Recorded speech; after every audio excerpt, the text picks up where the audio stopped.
Melanjutkan dari cerita sebelumnya. Di dinasti Naemu, Valir dan Hu Fongwen memiliki sebuah hak istimewa. Kakak beradik ini tidak perlu bersujud kepada kaisar, bahkan tidak perlu melakukan salam. Meskipun Hu Fongwen memiliki hak istimewa seperti itu, ia selalu berpendapat bahwa seorang sarjana seharusnya tetap sopan santun. Oleh karena itu, ia tidak pernah menggunakan hak istimewanya ini dan selalu memberi hormat saat bertemu kaisar. Namun, Valir berbeda. Dia tidak hanya menggunakan hak istimewanya, tapi bahkan tidak menunjukkan kesopanan ketika berbicara kepada kaisar. Sekarang, sikap Valir sudah sangat jelas. Kakakmu telah menghina keluarga Xiao, jika kamu tidak menyelesaikan ini dengan baik, aku akan membunuhnya. Persyaratannya sangat sederhana. Pertama, Nyonya Susi harus meminta maaf kepada Aron Xiao. Kedua, dia harus meminta maaf kepada Valir sendiri. Ketiga, dia harus meminta maaf kepada keluarga Xiao. Dasar tua bangka. Kamu pikir kamu pantas menerima permintaan maafku? Aku katakan padamu, bahkan satu jarimu pun tidak pantas. Kamu. Nyonya Susi terus memaki dan mencela, karena kaisar sudah datang, mulutnya semakin menjadi-jadi, kamu dan Ibu Xiao melakukan hal yang begitu memalukan, dan kamu masih tidak mengizinkanku mengatakannya. Putri Susi. Biasanya, di hadapan siapapun, kaisar akan memanggilnya dengan panggilan kakak, tetapi sekarang kaisar memanggilnya dengan nama aslinya, dan terlihat sangat marah. Nyonya Susi terkejut, kaisar turun dari kudanya dan berdiri di atas tanah yang gosong, dengan tulus meminta maaf kepada Valir, instruktur Valir, aku minta maaf. Putri Susi memang selalu impulsif, tolong senior jangan marah. Kakaknya jelas tidak tahu siapa yang ada di depannya, Valir pasti tidak pernah memberitahu namanya dan sengaja memberi kakaknya pelajaran. Jika Nyonya Susi tahu bahwa orang yang dia sebut tua bangka dan pengemis ini adalah Valir, kaisar percaya, kakaknya ini pasti tidak akan berani bersikap seperti itu. Ternyata benar, begitu kata, instruktur Valir, keluar dari mulut kaisar, kaki Nyonya Susi langsung lemas. Keberanian yang ia tunjukkan tadi seketika menghilang.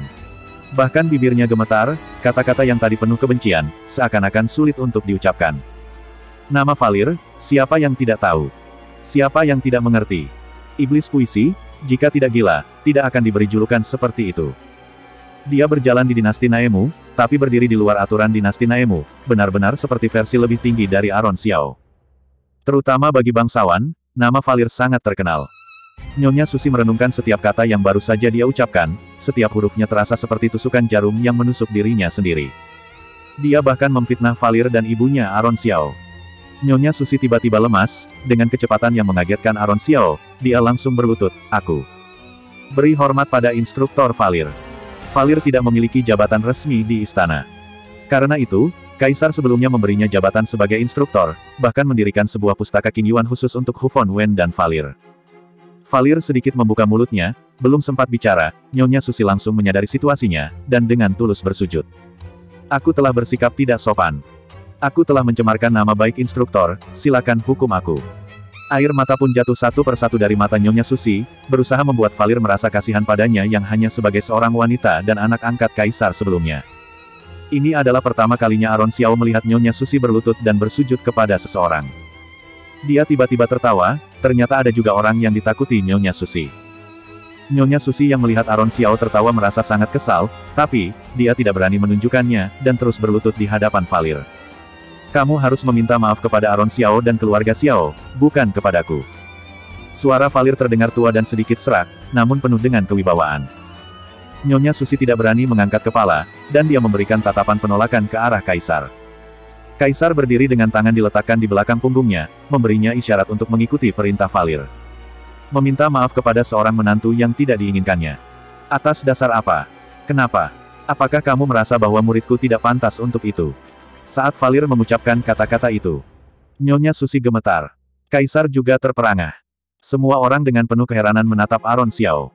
Aron Xiao, seorang pegawai rendah tingkat 7, apa yang membuatnya pantas menjadi murid sang Valir? Seperti yang diketahui, Valir memiliki gelar instruktur, tetapi tidak pernah menerima murid sebelumnya. Aron Xiao adalah murid pertama Valir.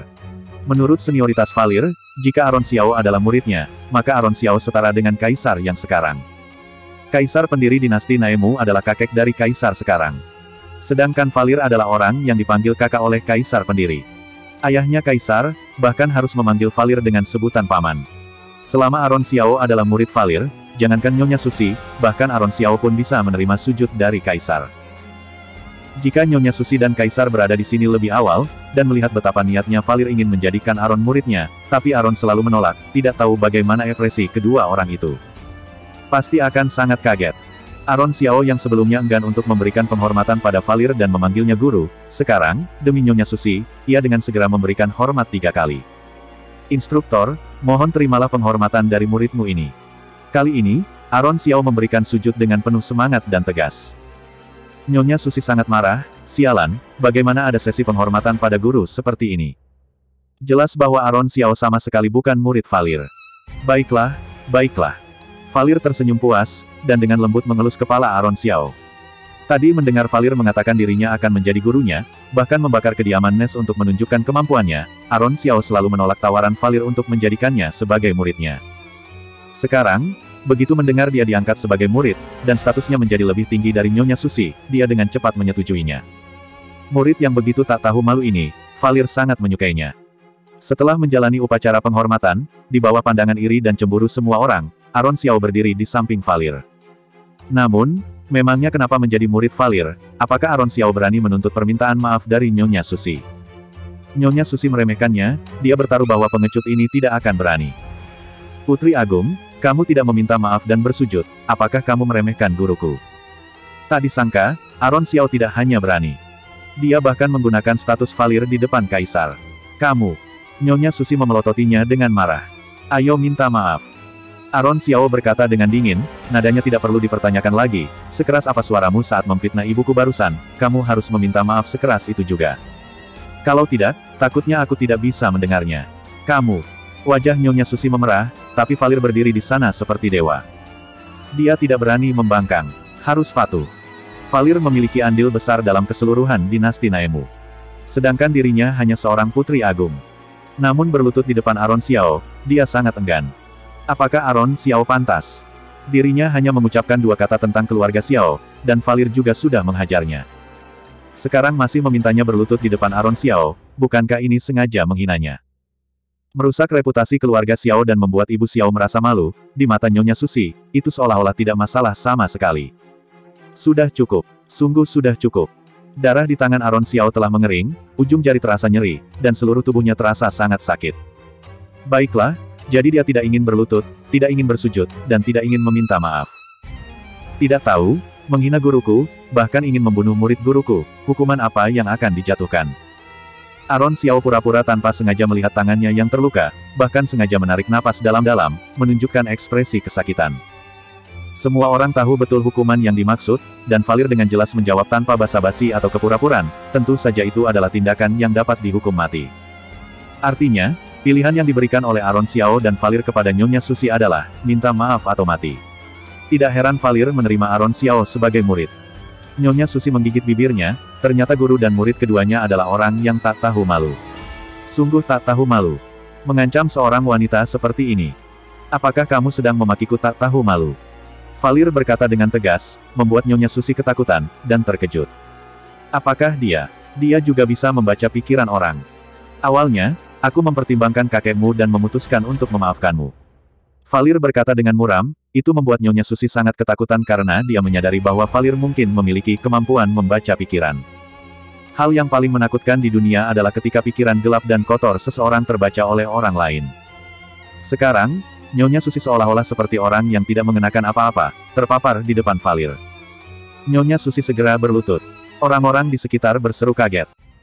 Bruk. Nyonya Susi berlutut dengan cepat. Kaisar sedikit menyipitkan matanya, merasa agak tak berdaya, dan ada rasa simpati yang tersembunyi di dalam matanya. Tapi, jika Susi memiliki sedikit pertimbangan dan tidak terlalu keras kepala hari ini, paling tidak, dia tahu siapa yang dia hina, dan tidak akan sampai pada titik ini. Jika dia melakukan kesalahan biasa, sebagai adiknya, Kaisar pasti bisa membantunya menyelesaikannya. Ketika Nyonya Susi berlutut, suara terkejut dari kerumunan membuatnya semakin malu. Namun yang lebih banyak adalah rasa kagum terhadap Aron Xiao. Membuat ibu mertua berlutut.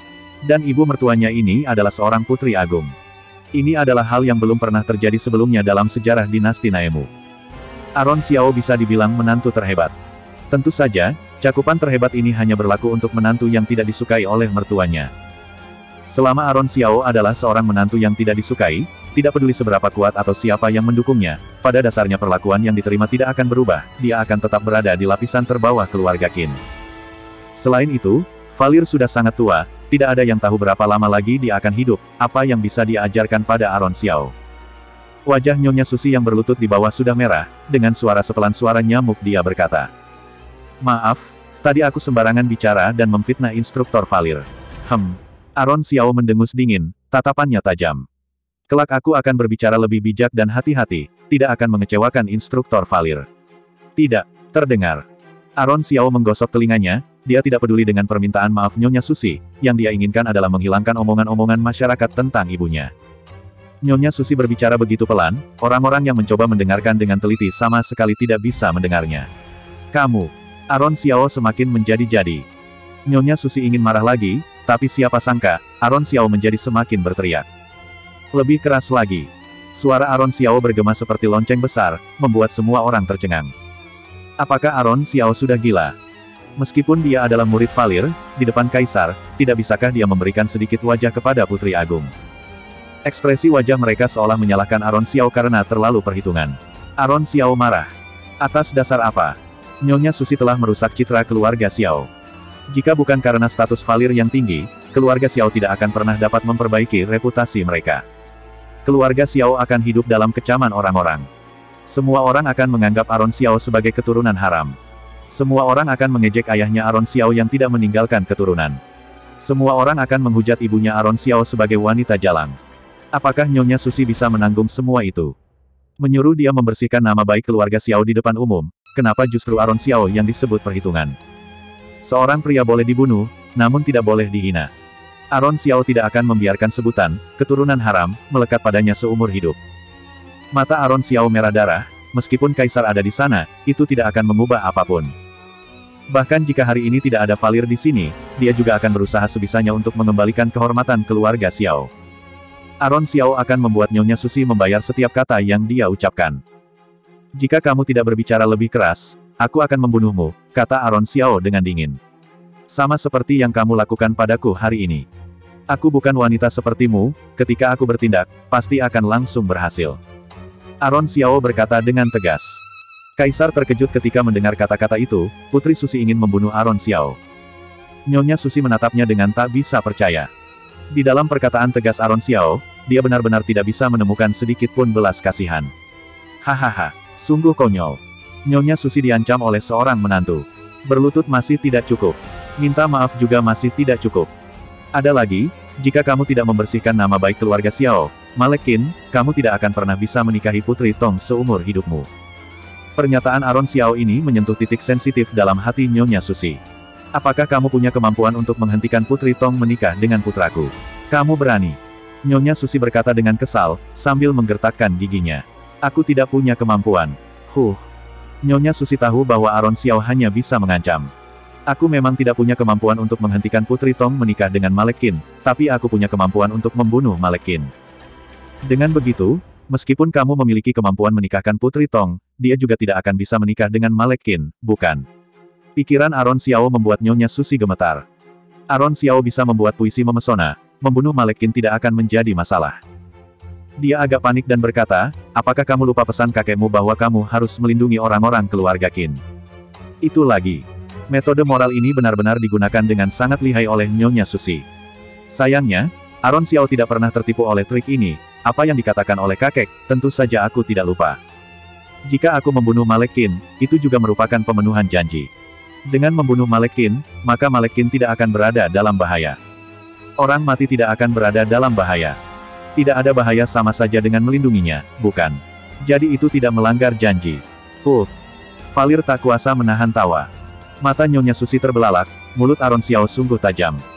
Dia menggertakkan gigi, berbalik dan berteriak kepada kerumunan yang mengepung di luar dengan suara yang lebih keras, maaf. Tadi aku sembarangan bicara dan telah memfitnah Nyonya Xiao. Kelak aku akan berbicara lebih bijak dan hati-hati. Aku tidak akan lagi sembarangan bicara. Orang-orang segera mendecakkan lidah. Ternyata Aron Xiao bukanlah keturunan haram. Sayang sekali. Mereka berharap bisa menyaksikan pertunjukan yang menarik. Apakah sudah cukup?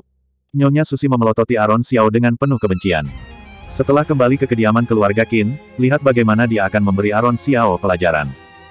Namun rencana Nyonya Susi gagal. Valir memiliki status yang tinggi dan berkontribusi besar.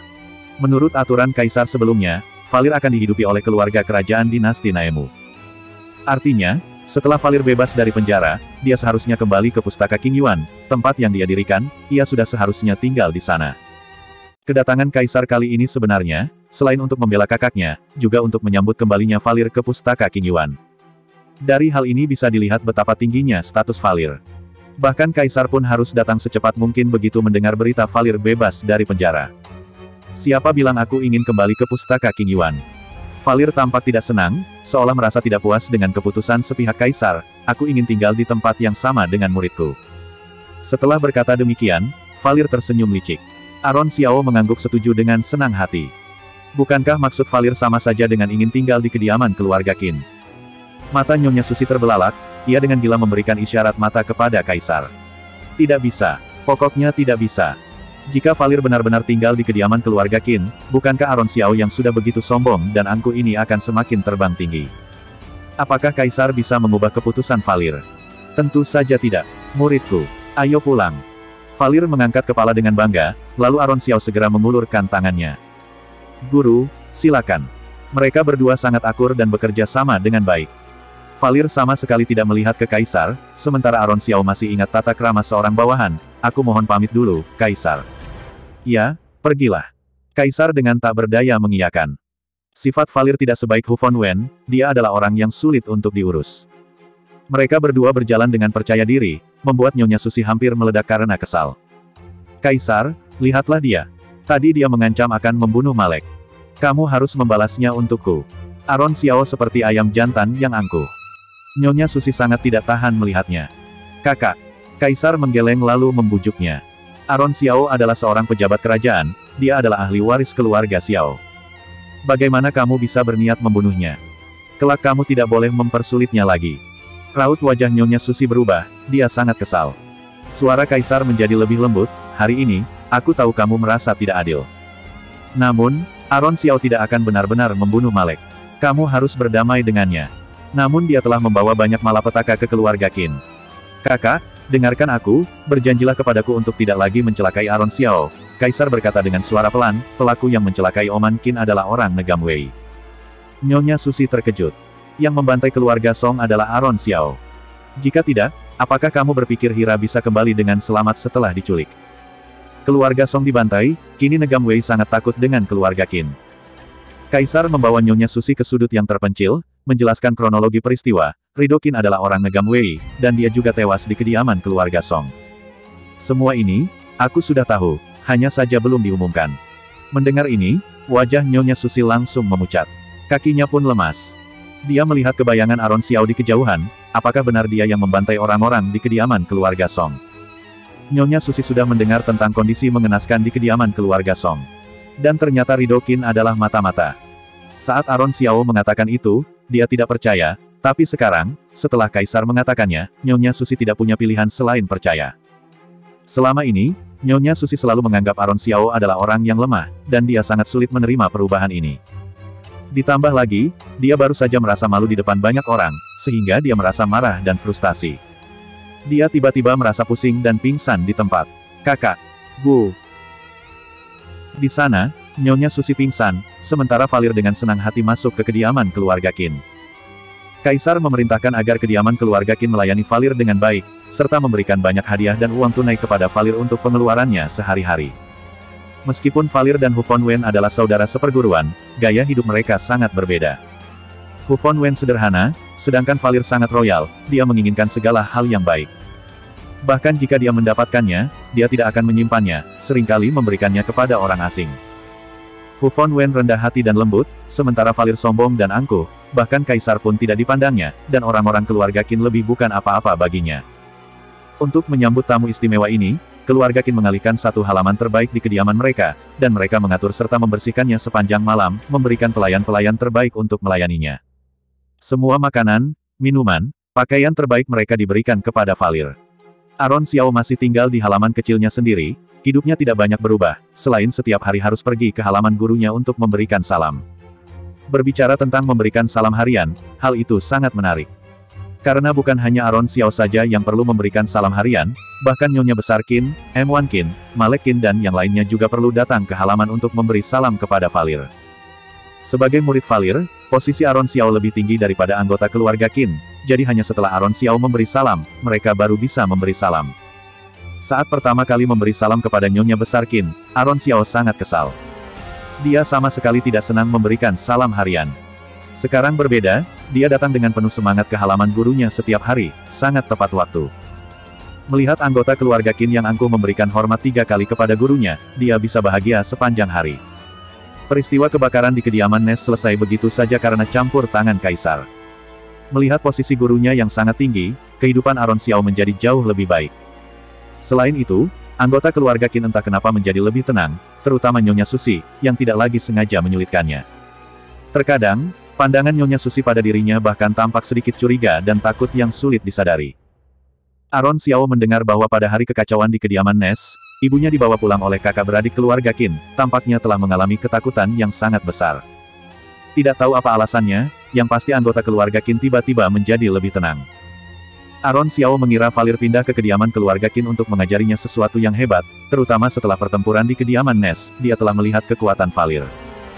Namun, Valir tidak melakukan apa-apa sepanjang hari di kediaman keluarga Qin, selain makan dan mendengarkan pembicaraan pelayan laki-laki serta pelayan perempuan. Guru ini benar-benar tidak dapat diandalkan. Namun, Aron Xiao membiarkannya begitu saja, karena Valir telah lama berada di penjara dan memiliki rasa ingin tahu tentang kehidupan di luar. Aron Xiao sibuk di kediaman pengawal dan kediaman keluarga Qin, sedangkan Ken Bai dan Haris Meng selalu melindunginya secara diam-diam, tidak pernah menjauh darinya. Ketika Aron Xiao memanggil Ken Bai dan Haris Meng di penjara kediaman Nest, mereka mendengarnya, tetapi penjagaan kediaman Nest sangat ketat, Yindro Yi menghalangi mereka. Yindro Yi mengatakan mereka tidak boleh dengan gegabah membantu Aron Xiao melarikan diri, karena itu hanya akan mencelakakan Aron Xiao, bahkan jika dia berhasil melarikan diri, dia akan dihukum mati oleh orang-orang Negam Wei dengan alasan pelarian. Namun ketika Yindro Yi berusaha mencari solusi, Valir dengan marah membakar kediaman Nest. Kasus mie beracun Paviliun Bisheng juga berlalu begitu saja. Ketika kekacauan terjadi di kediaman Nest, sekitar 10 saksi yang mengaku sakit perut semuanya dibunuh oleh orang-orang Yindro Yi, dan tidak ada bukti. Dibunuh. Iya, semuanya dibunuh, kata Ken Bai, dan Paviliun Bisheng lolos dari masalah tersebut. Wow, siapa sangka, Yindro Yi yang tampak seperti seorang anak kecil di depan Aron Xiao. Ketika Aron Xiao tidak ada, dia mampu bertindak sendiri. Namun, Tuan Yindro mengatakan bahwa jika dia tahu lebih awal bahwa guru dari Tuan begitu hebat dan bisa menghancurkan kediaman Nest sampai tak bersisa, dia tidak akan repot-repot membunuh mereka dengan susah payah. Benar-benar sudah merepotkan Yindro, tetapi sekarang, Keksar Wei pasti sangat marah. Aron Xiao menghela napas lega, Keksar Wei mengirim Yakun untuk membunuhnya, tapi Aron Xiao malah menghabisinya. Orang-orang yang diutus memfitnahnya juga sudah dibunuh. Dan Aron Xiao masih mendapat keberuntungan dari musibah, menjadi murid Valir. Lain kali tidak tahu trik apa lagi yang akan digunakan Keksar Wei. Ayo, cari Dial.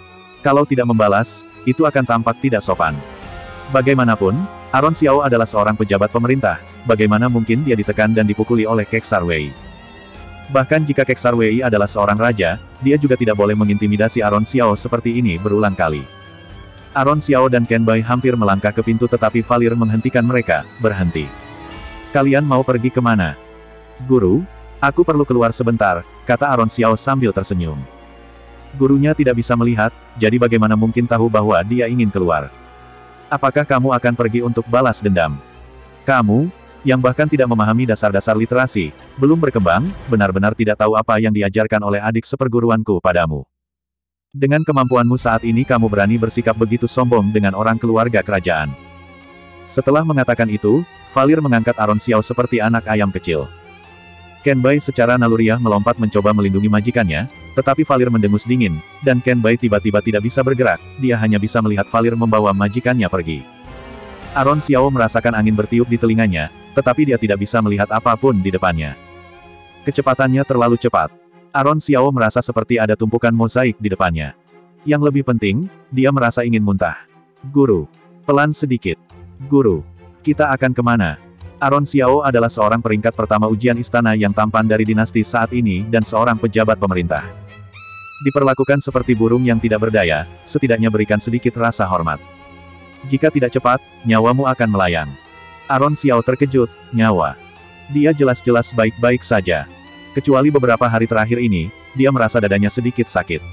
Kamu tidak memiliki nadi literasi, tetapi kamu memaksa mengaktifkan pelindungmu. Organ dalam tubuhmu hampir hancur.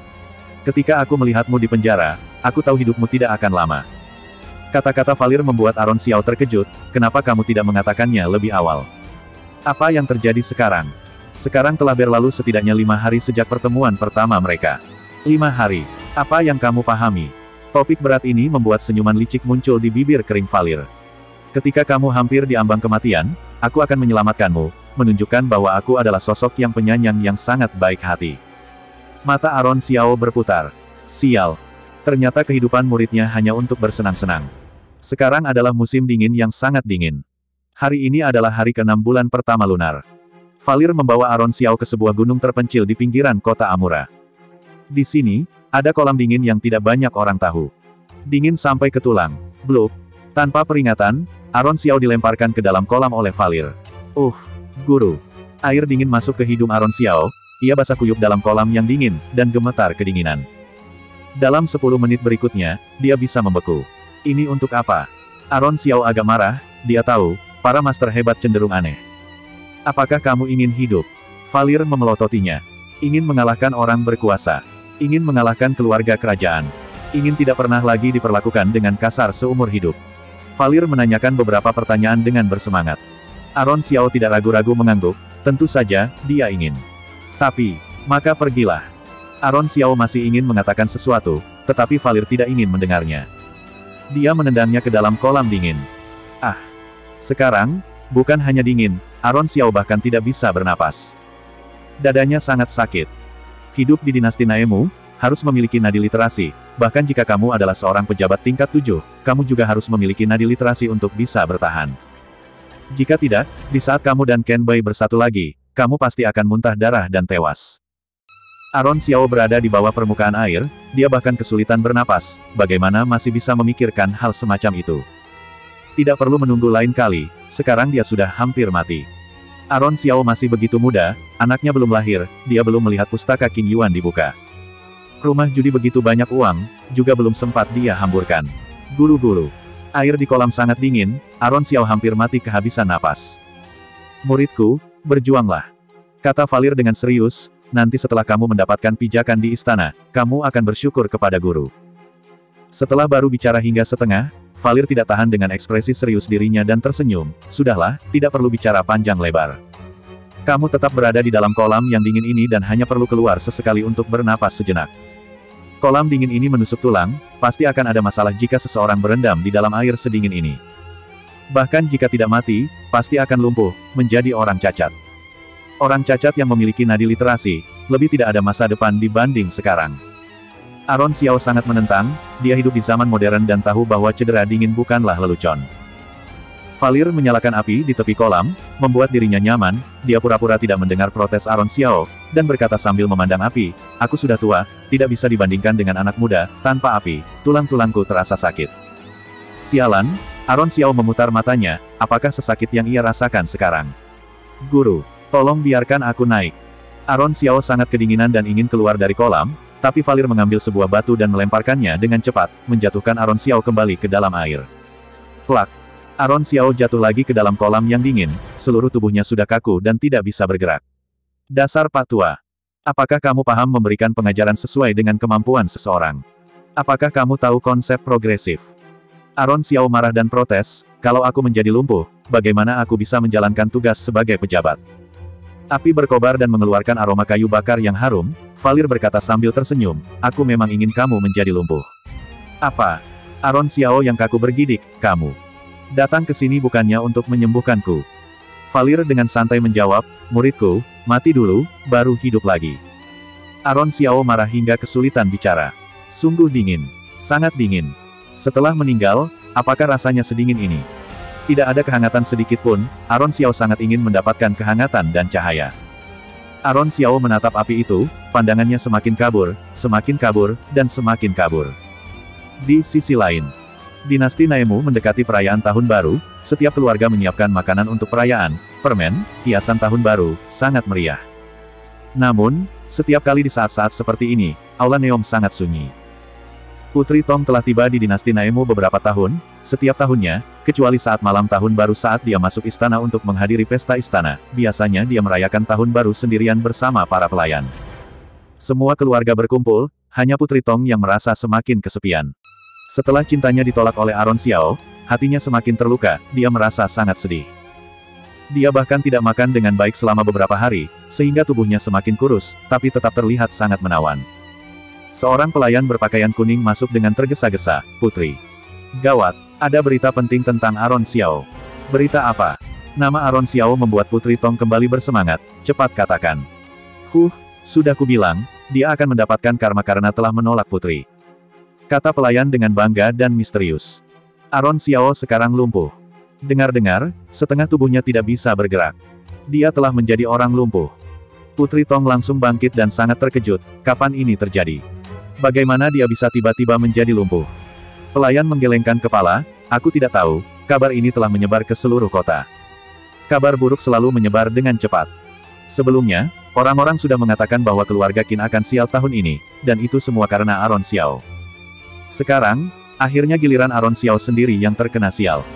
Lumpuh, bagian bawah tubuhnya sudah tidak bisa bergerak, bukankah itu berarti dia bukan lagi seorang pria? Ini adalah karma karena dia tidak menghormati ibu mertuanya. Banyak orang telah mendengar bahwa Aron Xiao membuat Nyonya Susi berlutut, kalau ini bukan karma, apa lagi? "Putri, kamu mau kemana?" "Aku akan pergi ke kediaman keluarga Xiao." Putri, kamu memiliki status yang tinggi, kamu tidak boleh pergi." Pelayan berteriak dengan keras, namun Putri Tong sudah pergi. Aron Xiao dibuat lumpuh oleh gurunya sendiri. Tidak ada kekuatan dari pinggang hingga ke bawah. Kedua kakinya ringan seperti kapas. Ketika Aron Xiao membuka matanya, dia sudah berada di kediaman keluarga Xiao dan dalam keadaan seperti ini. Dia sangat marah, "Pak Tua. Kembalikan kesehatanku." Api kemarahan meledak dari dalam dada Aron Xiao, tapi kemudian dia menyadari bahwa dadanya tidak lagi terasa sakit. Gawat, bahkan sensasi nyeri telah hilang. Apa gunanya dirinya sekarang? Falir acuh tak acuh terhadap kemarahan muridnya, "Dengarkan baik-baik, setelah 3 bulan, guru akan kembali mencarimu." "Apa?" Mata Aron Xiao membesar, "Falir ingin pergi." Falir mengangguk, "Selama 3 bulan ini, kamu akan pulih.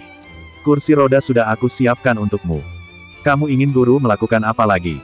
Aku akan merasa sangat bosan menemani seseorang yang tidak bisa bergerak sepertimu. Ketika pergi keluar untuk jalan-jalan, aku juga tak bisa membawamu. Kaisar memberikan banyak uang padaku, tidak mungkin tidak dihabiskan. Sedangkan kamu yang lumpuh, juga tidak bisa pergi kemana-mana." Perkataan yang dikatakannya semakin lama semakin penuh dengan makna menghina. Falir terus menyebut Aron Xiao lumpuh, seolah-olah Aron Xiao tidak memiliki kesadaran diri dan tidak menyadari situasinya. Apakah kamu masih guruku?" Aron Xiao memukul-mukul kakinya. "Apakah dengan lumpuh seperti ini bisa memiliki nadi literasi? Mana nadi literasi yang guru sebut?" Sekarang Aron Xiao bahkan tidak bisa menjadi seorang pria lagi. Sementara gurunya malah ingin pergi bersenang-senang. Falir pergi dengan santai, sebelum pergi, dia bahkan meminta uang dari Aron Xiao. Aron Xiao masih sangat marah, ia tidak ingin memberikannya, tapi kemudian Ibu Xiao mendengar bahwa guru membutuhkan uang, dia dengan murah hati memberikan uang pribadi yang disimpan oleh Aron Xiao kepada Falir. Ibu Xiao tahu alasan mengapa Aron menjadi lumpuh, tapi dia sama sekali tidak keberatan. Itu karena Falir memberitahu Ibu Xiao bahwa dalam 3 bulan, Aron Xiao akan sembuh. Ibu Aron yang awalnya menangis, begitu mendengar hal tersebut, ia langsung tersenyum dan membiarkan Falir mengambil semua uang dari laci pribadi Aron Xiao. Tidak hanya itu, Falir bersikeras agar Aron Xiao tinggal di kediaman keluarga Qin, dan tidak diizinkan tinggal di kediaman keluarga Xiao. Ibu Xiao sangat mendukung ide Falir, jadi mereka membawa Aron Xiao kembali ke kediaman keluarga Qin, bersama dengan kursi rodanya. Mereka hanya meninggalkan Ken Bai untuk menjaga Aron Xiao, memastikan keamanannya. "Bu, apakah aku masih anak kandungmu?" Aron berteriak di depan pintu kediaman keluarga Xiao seperti 2 anak yatim yang ditinggalkan, tetapi Ibu Xiao tidak membukakan pintu. Hanya anjing kecil di dalam yang menggonggong, seakan-akan sangat tidak tega pada majikannya, tapi dia tidak memiliki kekuatan untuk membukakan pintu. Dengan tak berdaya, Aron Xiao dan Ken Bai terpaksa kembali ke kediaman keluarga Qin. Ketika Aron Xiao yang duduk di kursi roda dilihat banyak orang, berita tentang lumpuhnya Aron Xiao menyebar dengan cepat. Segera setelah kembali ke kediaman keluarga Qin, Aaron Xiao langsung menuju ke ruang Hirakin. Ken Bai sangat hebat, dia dengan mudah mengangkat Aaron Xiao beserta kursi rodanya melalui tangga panjang. Dia memegangnya dengan sangat kuat. Aaron Xiao hampir jatuh, kalau terjatuh mungkin dia bisa kehilangan nyawanya. Hirakin menatap Aaron Xiao yang duduk di kursi roda dengan sangat terkejut. Dia mengelus perutnya, menatap Aaron Xiao, dan setelah menahan kata-katanya untuk waktu yang lama, dia akhirnya mengeluarkan satu kata yang penuh dengan ketidakpuasan, sampah. Aaron Xiao setengah lumpuh, sedangkan Valir tidak terlihat. Aaron Xiao baru saja merasa di atas, sekarang terjatuh dengan keras, dan lebih buruk dari sebelumnya. Valir mengangkat Aaron Xiao menjadi muridnya, meskipun Hirakin tidak menunjukkan ekspresi apa-apa, dia sangat senang di dalam hatinya. Anaknya nanti akan menjadi cucu murid dari seorang yang hebat. Semua orang akan menghormati anaknya. Namun sekarang, anaknya belum lahir, tapi memiliki seorang ayah yang lumpuh. Sekarang, Aaron Xiao bukan lagi sampah yang mereka hina, melainkan benar-benar sudah menjadi sampah. Hirakin memandang Aaron Xiao dari atas ke bawah dengan tatapan sinis, membuat Aaron Xiao merasa sangat tidak nyaman. Sejak Aaron Xiao datang hingga sekarang, sudah 10 menit, Hirakin tidak pernah menunjukkan rasa peduli, bahkan tidak pernah bertanya kenapa dia menjadi seperti ini. Matanya yang awalnya sudah menjadi lebih lembut, sekarang lebih dingin, penuh dengan acuh tak acuh dan ejekan. Aaron Xiao tidak peduli, dalam 3 bulan dia akan sembuh, dia ingin melihat sejauh mana Hirakin akan menghinanya. Pada saat dirinya sembuh, jangan sampai Hirakin terkejut hingga rahangnya terjatuh. Hari ini aku datang untuk memberikan ini padamu. Aaron Xiao menempatkan hadiah dari Ibu Xiao untuk cucu masa depannya di atas meja. Itu adalah beberapa pakaian bayi, sepatu, dan topi yang Ibu Xiao rajut sendiri. Sejak mengetahui bahwa Hirakin hamil, Ibu Xiao bekerja keras untuk membuatkan pakaian bayi, bahan dan bordirannya sangat baik. Aaron Xiao merasa sedikit tak sabar, karena ini adalah niat baik dari ibunya, Hirakin pasti akan sangat terharu. Untuk apa memberikan barang-barang ini? Mata Hira sedikit muram, melirik pakaian yang bordirannya sangat indah itu, di kediaman keluarga Qin semuanya ada, aku tidak butuh. Apakah kamu marah?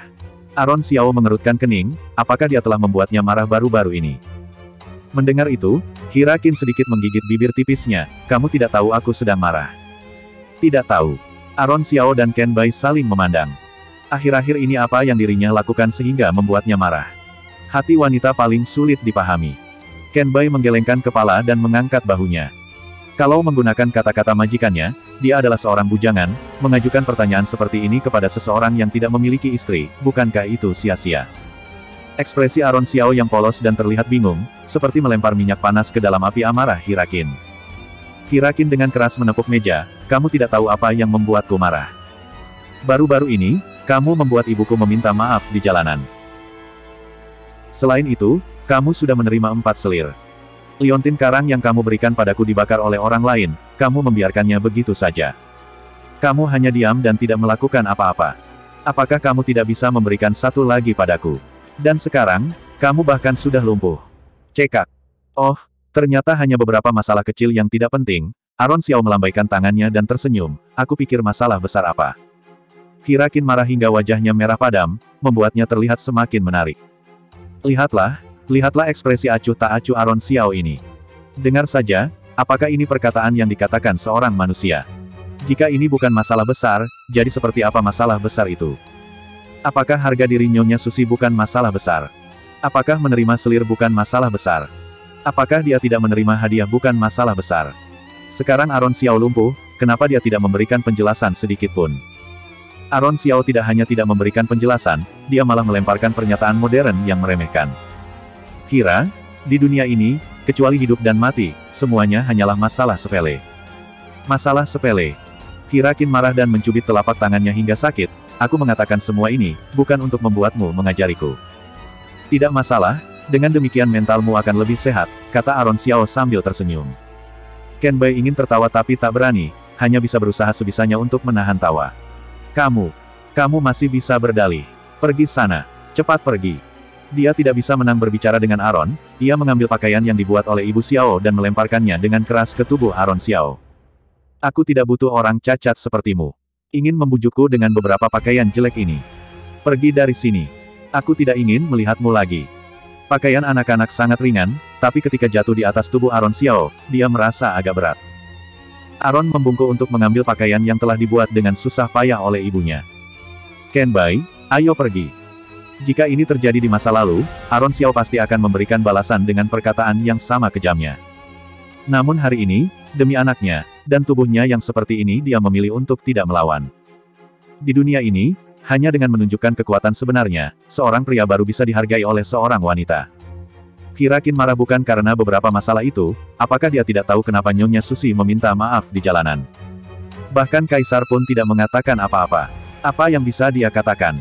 Setelah melihat Aron Xiao menjadi cacat dan tidak berguna, masa depannya begitu suram. Sehingga ia mengungkit masalah lama dan menunjukkan kemarahannya kepada Aron Xiao. Bagi Aron Xiao 3 bulan ini akan sulit dilewati. Aron Xiao benar-benar dicelakai oleh gurunya. Tebakan Aron Xiao benar, ejekan Hirakin hanyalah awal dari hari-hari sulit yang akan datang. Semua orang mengatakan bahwa Aron Xiao sekarang lumpuh tanpa sebab, dan menjadi sampah yang lebih buruk daripada saat pertama kali datang ke kediaman keluarga Qin. Ketika Valir melihat muridnya menjadi lumpuh, dia bahkan membuangnya. Sekarang, Aron Xiao tak punya apa-apa, tak punya kesehatan, tak punya kemampuan, tak punya masa depan. Sebagai seorang pria, bahkan tak lagi memiliki manfaat yang dimiliki oleh seorang pria. Kasihan Nona Hira yang cantik dan masih muda harus menjalani hidup sebagai janda. Meskipun Aron Xiao adalah peringkat pertama pada ujian kekaisaran, ia bahkan tidak sebanding dengan Julius yang sudah meninggal. Julius yang setidaknya meninggal dengan memiliki martabat, sementara Aron Xiao yang sekarang hidup seperti sampah, kehidupannya lebih buruk dari kematian. Seorang bintang yang baru saja naik daun, belum mencapai puncaknya, kini telah gugur. Rakyat merasa iba padanya, sementara kaum elit merasa senang. Terutama orang-orang Negam Wei, mereka merasa senang hingga tidak bisa tidur. Mereka awalnya khawatir kekuatan keluarga Qin akan semakin berkembang, mereka selalu mencoba untuk menjatuhkan Aron Xiao, tapi tidak pernah berhasil. Alhasil, sekarang Aron Xiao menjadi lumpuh. Langit benar-benar memiliki mata. Aron Xiao memang tidak memiliki nasib yang baik. Dalam lingkaran elit, berita beredar sangat cepat, bahkan kediaman raja di negara Bailu pun mendengar kabar itu.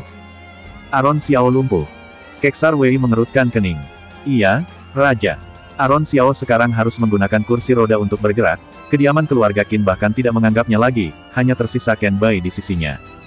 Kehidupannya sangat menyedihkan. Mata Keksar Wei memancarkan cahaya dan mengisyaratkan agar pelayannya melanjutkan perkataannya.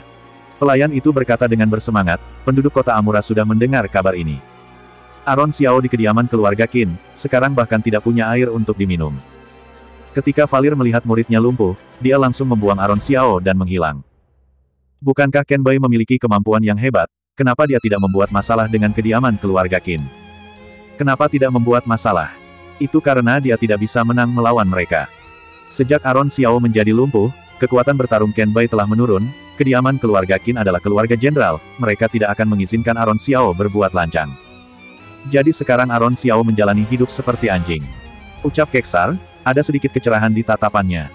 Lebih buruk dari itu Tuan, kata pelayan itu sambil tersenyum. Tuan, Yakun gagal membunuhnya, itu adalah hal baik. Menyiksanya lebih baik daripada membunuhnya, bukan?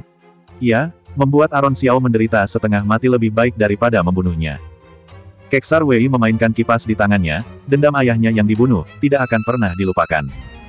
Awalnya, ketika mendengar Valir menerima Aron Xiao sebagai murid, Keksar Wei merasa sangat tidak puas dan sangat marah. Hu Fon Wen memberikan sedikit perhatian kepada Aron Xiao, dan Valir juga tertarik pada menantu sampah ini.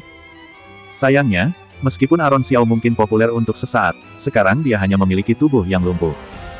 Keksar Wei tertawa keras, merasa sangat senang. Kemudian, ekspresinya menjadi serius. Namun, Aron Xiao selalu licik, mungkin saja dia pura-pura lumpuh. Pada malam tahun baru ini, aku akan pergi ke ibu kota. Pada saat itu, aku akan menyelidikinya sendiri. Mencari tahu apakah kelumpuhan Aron Xiao ini benar atau hanya kepura-puraan. Keksar Wei ingin melihat dengan mata kepala sendiri kondisi Aron Xiao yang menyedihkan. Bersambung.